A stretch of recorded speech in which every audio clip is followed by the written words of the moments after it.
And welcome to the SWB Fantasy Football Podcast. I'm your host, The Real Get At Me, and as always, my co-host, Joey Fantasy. Hello, everybody.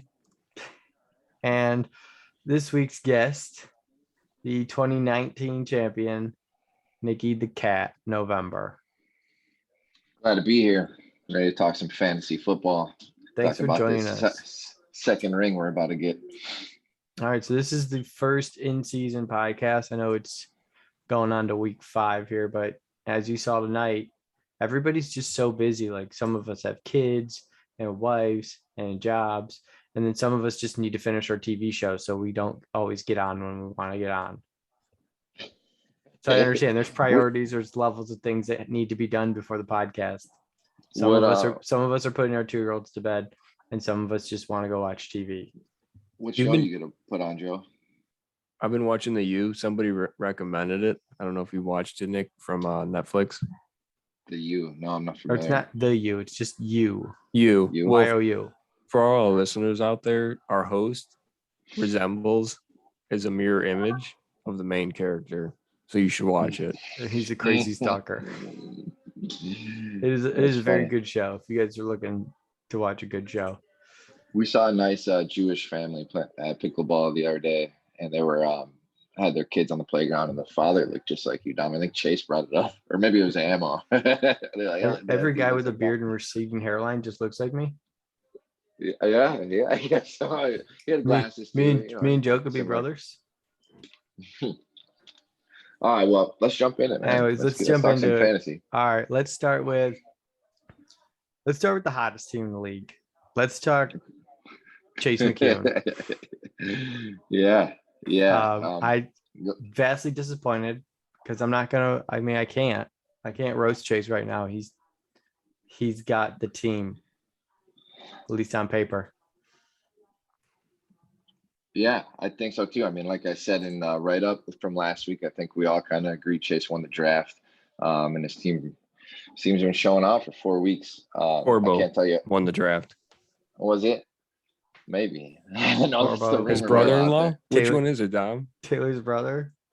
Definitely not Anthony, because we've seen Anthony draft before. It didn't go well. Fantasy pros? Corbo got him into the playoffs. Chase is roiding. Nobody wants to talk about it.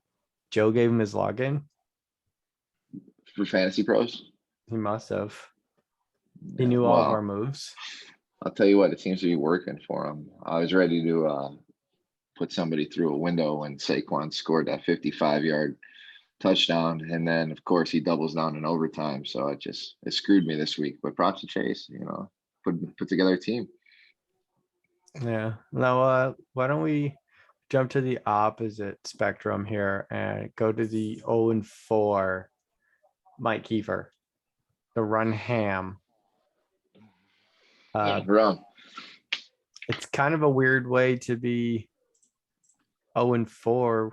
He's put up 465 points. That's actually more points than the undefeated teammates.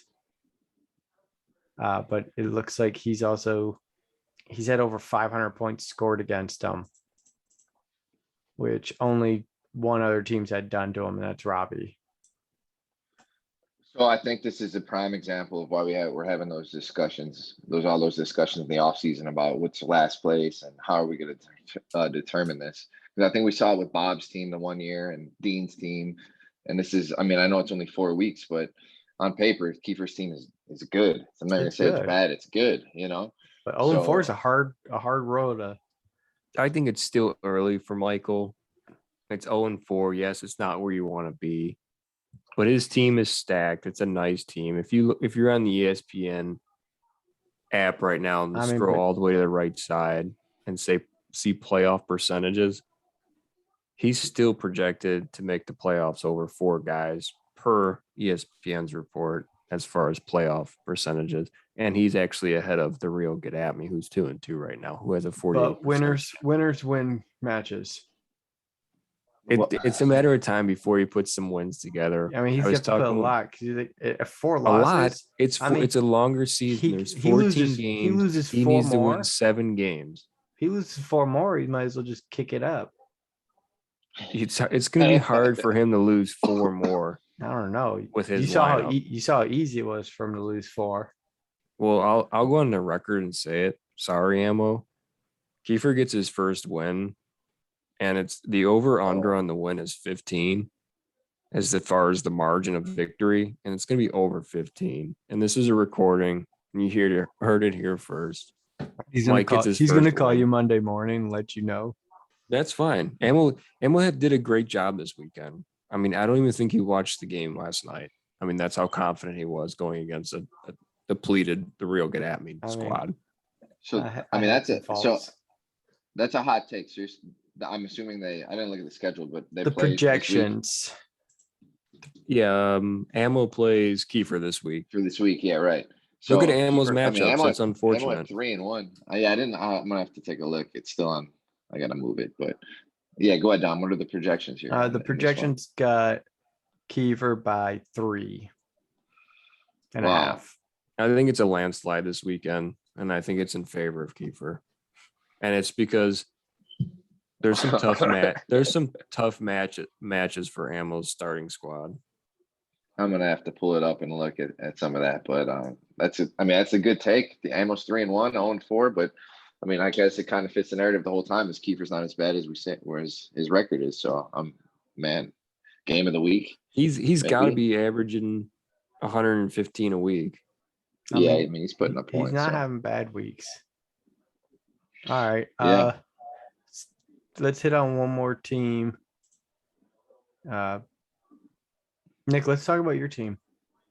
You know, Yeah. It's always hard to come on the pod after a loss, let alone your first loss. Yeah. You don't have the same fire you might have had last week when you're still sitting 3-0. Right. So, I said I didn't expect Cooper Kupp and Mike Williams to.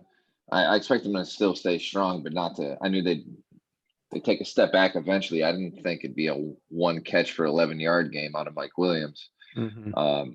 And Cooper Kupp with 8. So that was, I figured they'd regress a little bit, but that was a huge step backwards. I'm not worried for the long run, though.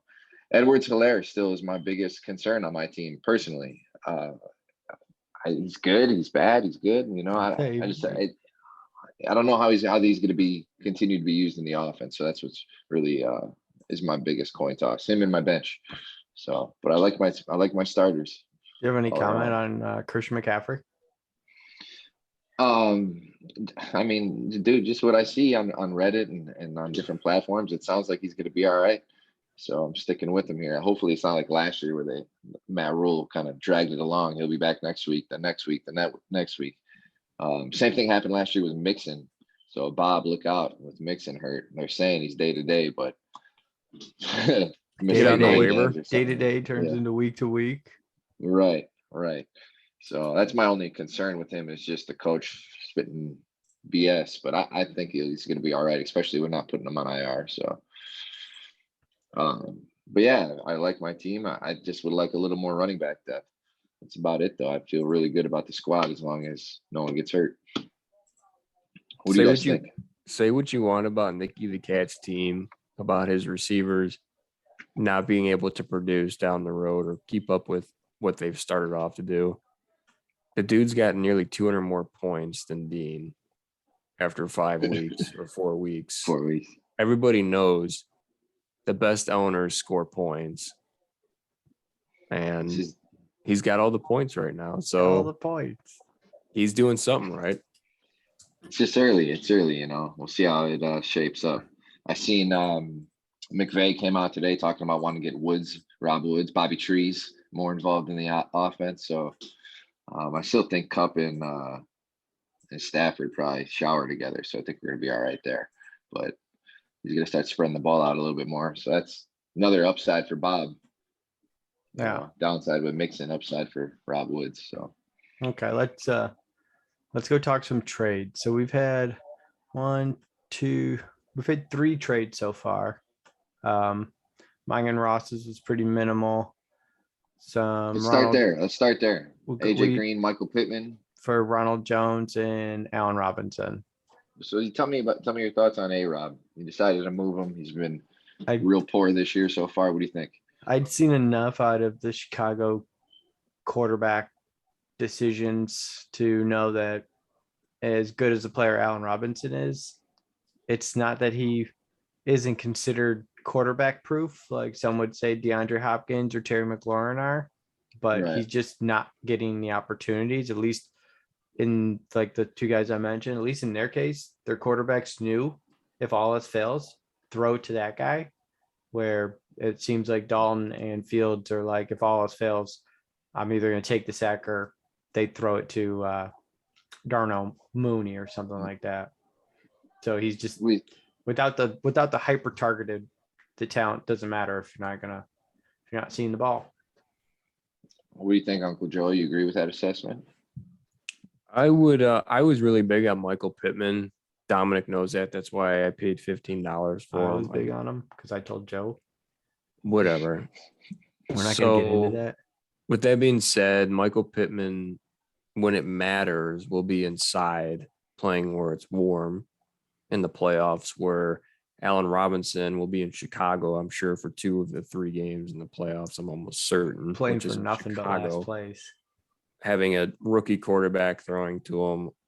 Unfortunately, Allen Robinson is a great receiver. I just think this is a down year for him just because of the quarterback situation. So, yeah, I think Michael Pittman's going to be in Dominic's starting spot here within the next few weeks.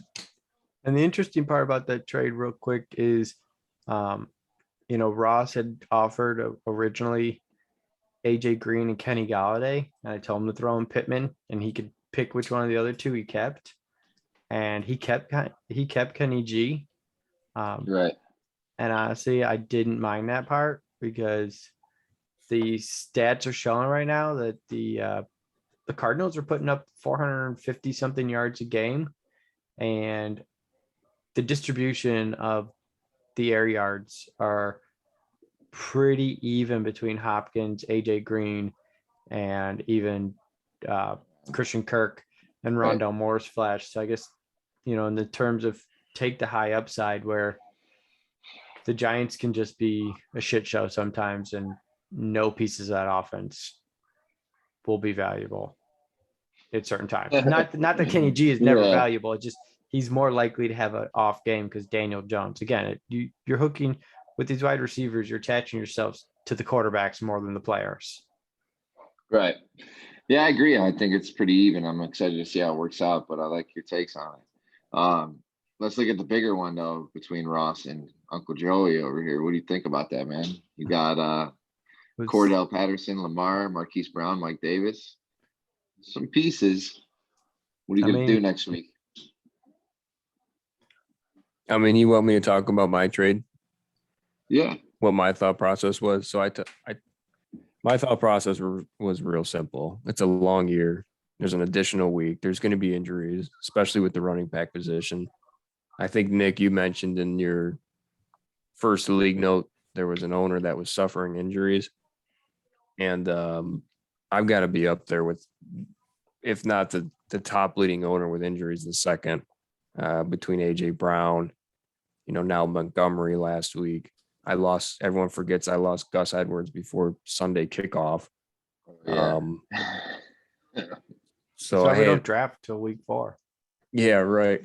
So I've had probably, I think I was telling Ammo, I think I have 5 total injuries right now that are pretty significant. Jerry Judy's on the IR. I think I mentioned AJ Brown already. So my thought process was it's a long year. Running backs are hard to come by. So obviously Davis and Patterson, right? That's what I got. Yeah, Cordell. The running back 2 on the year. Yeah, the number 2 running back on the year provided me some depth for that bye week / injuries that I've already been suffering. And I think I've told Dom, Lamar Jackson was the quarterback I was actually targeting this entire year. I know Josh Allen's a game changer and probably is going to be a top 5, if not a top 10 quarterback for sure. But I just had a bad taste in my mouth about being up in Buffalo and having a little sluggish year. So I liked it for myself. It hasn't been too sluggish the last 2 weeks.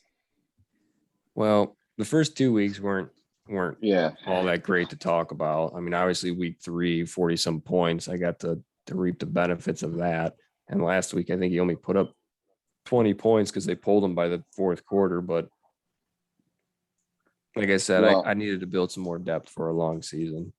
initially I liked it for Ross by a long shot, but looking back at it and after another week, I think you did well for yourself. I like Lamar for sure. Well, who doesn't, you know? But then I think Patterson could be a league winner. He really could. If he keeps producing what he's doing. I was surprised you didn't have him in your lineup. Mike Davis, thoughts on why you did that? Yeah, I thought primary. Yeah, I thought primary back there. Cordell Patterson still is kind of a no-namer. Obviously, he's no longer a no-namer. I think I have him in. He's been in the league for like 13 I know years. he's been in the league, but nobody Alright, ever I took don't- him serious to no namer. playing him. I don't even think It Ross is a played him weird- at all. It is a weird time for him to have a breakout year, you know, like 30 years old. Yeah. Yeah, so he was we'll see drafted what he before you does. won your first ring, Joey. Yeah. Did you win one? Not yet, but he was drafted before that too. And then what about the last one? All right, now we Kamara can trade. talk about this awkward trade. I think the consensus was Kiefer did it again. And Yeah, I can't find the pieces. What you guys got in front of you? What it was Cortland Sutton, Daryl Henderson, and Devin Singletary is who Paul Kiefer acquired. gave away. Right. And he received Alvin Kamara and Jalen Waddle. Yeah, I don't know. I want to talk to Paul about it. We gotta get Paul on here and have him tell us what he was thinking. Sutton's had one very usable game, week 2 against Jacksonville. Had 9 catches for 160 yards and scored 20 fantasy points. But the last 2 weeks have just been 6 points. Devin Singletary, same thing. Week 2 had a big blow up game, had a touchdown, scored over 16 points. Last 2 weeks, he scored 3 and 9 points. Daryl Henderson missed a game against Tampa Bay, which probably wouldn't have gone that well for him, but he scored in the mid-teens the 3 games he has played. So at least there's a lot of volume and usage there overall. So I think that was his best piece that he got. So at least he has more stability, I suppose, with Daryl Henderson, where I don't know versus who though, versus Alvin Kamara, because Henderson and Kamara just had his first game in like some ridiculous last 60 games in his career without a catch. Right. And he only had 12 points. I mean, he had 120 rushing yards on an almost unheard of for him 26 carries, which isn't his game. And I don't know what the Saints are doing in terms of usage for him. But I guess if you're getting 26 carries, you're going to be fine anyways. 120 yards. He just hasn't rushed for a touchdown yet this year. So until the Saints get that involved and they don't use Taysom Hill as the goal line back. Right. How about that run he had, that touchdown run? That was right. Broke 7-8 tackles. That was a man run. Right. Well, I hope, honestly, I know we dogged it a little bit, but I do hope it works out for Paul. Paul's an owner. I don't mind just trying to do well. I like Paul in the league. Not like a big rival. I don't want to lose to him, obviously, but I don't hate losing to him like some other people. So good luck, Paul. I hope it works out. So far that trade has actually been more even than we thought it would be. Right. It has? Yes. Kiefer hasn't won a game and Paul's actually managed to still win 2 games. Yeah, I guess. I'm just saying. So let's talk about Bobby's team. Yeah, let's talk about it. Bobby's sitting 2-2. Okay, yeah. He has the hot commodity Matthew Stafford, which he drafted for $4. Right. He is the QB5, averaging like 26 points a game or 27 points a game. He does have the injury-riddled Joe Mixon.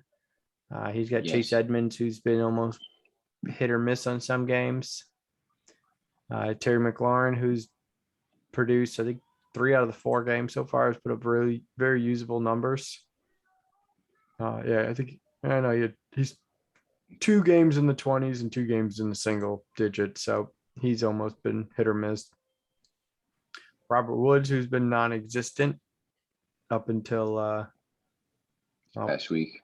this past week, and that was with the touchdown. He got into double digits. Still only 4 catches. George Kittle has not really been George Kittle. No touchdowns on the year.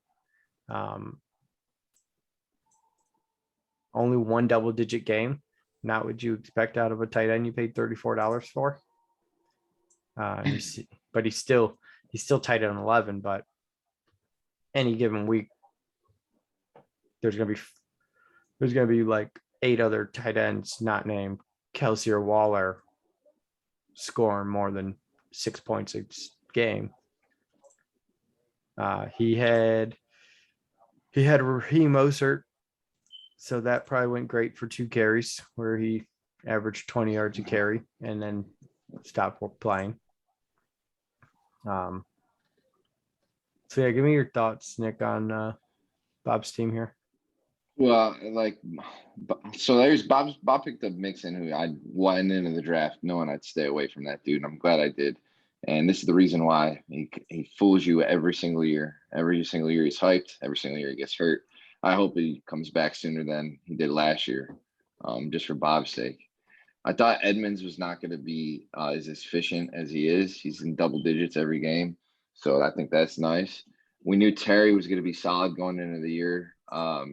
I really thought when Fitz went down, it was in trouble for him. But the dude, like we said, it don't matter who's throwing him the ball, he's all right. The Kittle thing, I got him in another league, so I feel Bob's pain on that. I took Kittle, it was in a snake draft pretty early, and so far he hasn't panned out. I don't like Beasley in his flex. I like Melvin Gordon there, to be honest with you. Melvin Gordon, Bob swiped him from me in the draft for like $3 or $4, and I only had 3.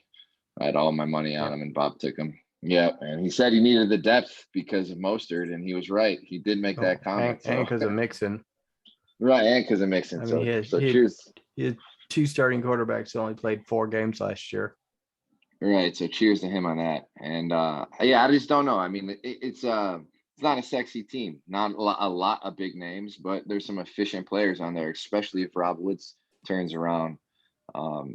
It's like a sneaky team. I feel like you got Stafford, who's the surprise, and then everyone else, they put together their best weeks, and Bob's going off. That's for sure. So it's a middle of the road team, it looks like, and his record shows it. But you never know with those type of teams. So see what happens.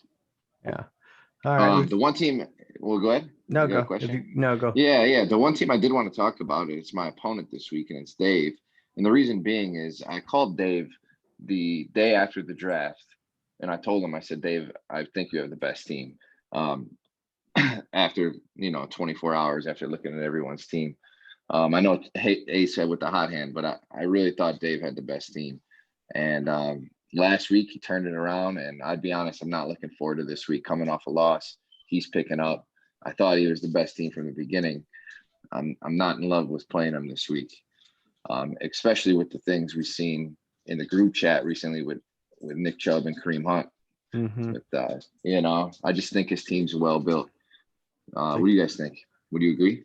No, he's definitely got, a squad where he's got the number 5 running back, the number 1 running back, Diggs, where right now season total is sitting at number 19. Too? And the Cousins pick up too, He swiped Cousins there. It's looking good. Cousins is a QB1. Tyreek Hill, after his blow up week, put himself back into the number 2 position for wide receivers. I guess my only concern about Dave's team is his depth. Yeah. None of these guys on his bench, he's not going to want to start them when bye weeks come, and he's going to have to. but he's got that secret stash down there in the IR slot. He you know? does. But You know what I mean? we haven't seen 2019 Michael Thomas since 2019. And that was with Drew Brees. And this will be, like we said with Allen Robinson, what kind of wide receiver is he? Is he quarterback proof? Or, is he just not going to connect with his QB at times? Well, I like him with 2019 Jameis Winston, but 2021 Jameis Winston, they really put a cap on him. He's throwing 150-yard games, 175-yard games. Old school Jameis Winston used to sling that boy. I think it would have helped him a lot better. And not to be overlooked, Dave also has the number 2 kicker, averaging 11.5 points a game. Sheesh. So yeah, people might overlook kickers, but if they're getting you double digits every week, that's better than some people's tight ends and running backs. That's right. That is my prediction. I'm not going to say Dave wins the league, but I think he finishes in first at the end of the season, going into the playoffs. He should probably score the most points if he's got 2 top 10 running backs and 2 top 10 wide receivers. Yeah, I think he goes into the playoffs as the 1 seed. Unless I guess with his team, he could withstand one injury and just keep hoping for blow up games out of these other guys that are well capable of it. But yeah, if things got grim for him, it could turn south. Yeah, that's how I feel about my squad too. You got to keep those starters healthy. But yeah, just assuming that. Let's talk about so we're in year 2 of the FAB system here, the free agency acquisition budget waiver wire. So how do you feel that's going for somebody like you? You had Chris McCaffrey, and you had to spend that money to get the handcuff that was just floating around out there. Yeah, dude, I think it's sweet. I think it's a lot of fun. Like I said, the other league I'm in is a snake still, and I hate checking waiver orders and knowing like, oh man, I like Chuba Hubbard. I had like 7 or 8. I knew I had no chance of getting him. So just like the auction itself, it gives everyone an opportunity, and going in blind, it's Ross, you son of a bitch. That's all I gotta say. There's a lot of fun going in blind, but me and Ross were talking the night before the wire hit, and he's like, yeah, I got a bid on him. It's like, I might even raise it. I went in and I upped my bid, when I didn't even have to. So he got me, but it's part of the game. It's fun. I enjoy it. You guys think so too, or what? Yeah, like you just said, it's a lot of fun because I'm in some other leagues, and I have to look at the snake draft, and then it's automatic like I'm sitting number 9. Like the hell, I'm never gonna get that guy, and he's the guy I need. Or even if you're sitting in last place, if you're not one of those like priority leagues where last place is always getting the first bid off the waivers, you go into this and you're like, I may value him more than somebody else who's just like, I'm picking him up so nobody can have him. Where the FAB kind of makes you put your money where your mouth is, and you're risking, you have to show what the true value is. Right. I like that. You got to show how you value that guy. That's good. Joey, any comments? Yeah, I mean, I love FAB. Was that Kiefer who introduced it to us? I don't know if he did or if I did. Whoever did. I think I did. I was playing in another league and I brought it up to you, or we threw it in there since we're in an auction draft, might as well. Yeah, so I'm all for it. As far as this season, I mean, you've got Bobby Scott, who hasn't spent $1 of his budget yet. And there's a couple of them that have spent nearly half of it, but I like just seeing, like you said, like Ammo will go spend money on the waiver and then try and pawn him off to you. Like he's God's gift to earth, like the barber. and then drop him a week later. Josh Gordon's the new one. Yeah. Brandon Bolden. He tried to hit me with the Brandon Bolden trade. He's got something in the works for tonight too. So be on the lookout for Ammo's trade tomorrow once he picks up somebody for $6 of FAB money. Right. He's gonna pick up Shane Vereen or something. Mixon's back up, and then sell him to Bob for George Kittle. And he's gonna tell you George Kittle sucks. Just give him to me. He does suck this year, though. He really does. All right, Joe, you got any questions? We got about 7 minutes left. 7 minutes left. Yeah, you've been kind of quiet. I didn't know if you wanted to throw anything I'm just looking in at on it. stats and stuff like that. Come on, Joe, lay the question on me. The one you know you want to ask. Nick, I The don't one think everybody asks. I don't think we interviewed you during the offseason this year, did we? We did not. No, we missed it. Yeah, so I'd be curious to see, and obviously you can use where we're at today with as far as the standings, but if you were not to win the league this year, what owner, if you had to put your money on somebody and say, you know, is your personal money, so it means something to you, who's going to win the league, who do you think it would be?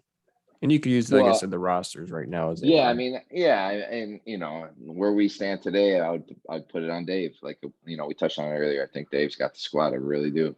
So if you asked me that a couple months ago, I really couldn't even remember who I would tell you. But I remember listening to the podcast, hearing that question. I'm sure I had different names go through my head, but I think now is the best time to really do it. A quarter of the season in, I think Dave's the team right now. That behind me, but yeah, Dave. So, and I don't think Kiefer finishes last, like we talked about. He probably makes the playoffs if that's what was coming next.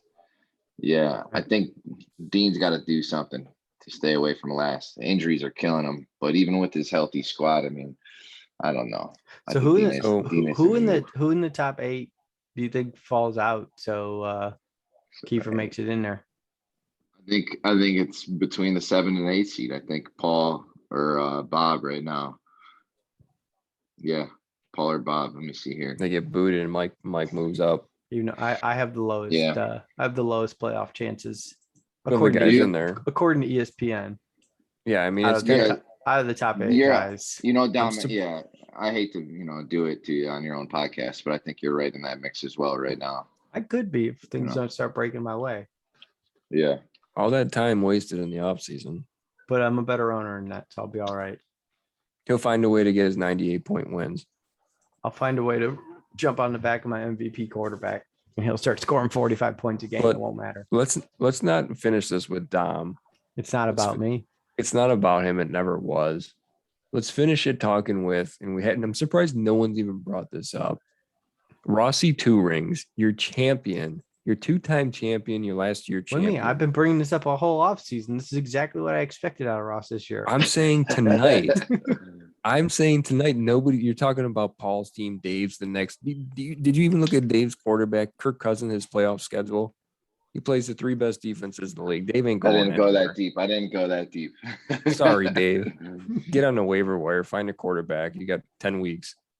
But let's talk about the champ. I mean, he made the big trade, and he's just trying to put together his team from last year. Aaron Jones, Josh Allen. ESPN has him Ronald at Jones. 25% chance to make it. He's 1-3. Points for, he's second last, and points against, he's got hardly any points scored against him. So it's ugly for Ross right now, and hopefully Josh Allen turns it around for him, because I don't have to play him anymore. He's not one of the owners I have to double up. So I hope he tears it up the rest of the year. But I mean, I think we just got to let his new team settle in. You only had him together for not even a week. So let's get him. Let's see what he's got. Let's move on. Dom, what's our time looking like? We got 3 minutes and 45 seconds. Joke. Ask me the favoritism question. I've been waiting on it. The favoritism. Do you think the commissioner ever,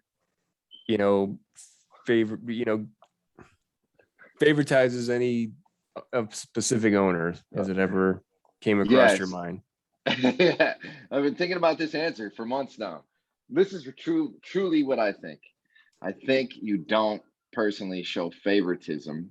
I think you don't say no. I think if an owner asks you for something, we'll do it or put it to a vote. So I don't think it's favoritism. How would it be a pushover if there's 11 other guys that have to give you a decision? Because you're the commissioner and you're putting it on the rest of us, and you're making us argue amongst ourselves while you just stand there and go, well, I'm just going to, whatever you guys choose, you're the commissioner. No, I think whatever. Let Nick finish, Dom. Is that what your boss does? He lets you guys choose whatever you want? You shut up, Dom. Let Nick talk. We got 2 minutes. I think whatever Dean or Dave has asked Joe to do, whether hunting or otherwise, I think Joe would have probably done the same for every other owner in the league as well. That's what I think. He just openly let me spend $65 on Saquon Barkley like 1 year. Or anyone else for that matter that asked for anything, you know. The Fab money, I don't think it was a big deal that I traded it to Kiefer, but you It know, wouldn't Joe have been a big handled it. deal, but it was just bad Joe timing. said it was cool, and then he still put it to a vote, and it was cool. You know, it is what it is. Yeah, and that's how That's it what- works, Dom. That's how I think it goes. All right. So he thinks You want Joe's me a to lay down the pushover. law? Then you're gonna answer Amo's call. Yeah. Send him my way. All right, right. guys. Good Well, luck this has this week, been boys. great. Nick, thanks for coming on. Joe, as always, thanks for being here. I love you. Till Somebody next get on time, a league note. we'll see if we get a league note. Joe put that to a vote, and this is what happened. Well, that was because actually, I remember how the league note died. I think one of the G Rizzos just quit doing it. So then the other guys quit doing it. and What Joe, do you have? I mean, Joe they didn't- both Joe didn't got ask- rings. Joe Is that didn't what ask this is anybody else about? to do it. He's like, "Oh, well, if Dave and Dean don't want to do it, I'm not going to make them." And I that hope was they the end of listen to it. this. And that was the end of the league note. All right, guys. I gotta go watch Bill Clinton. I'll see you. All right, Peace. peace.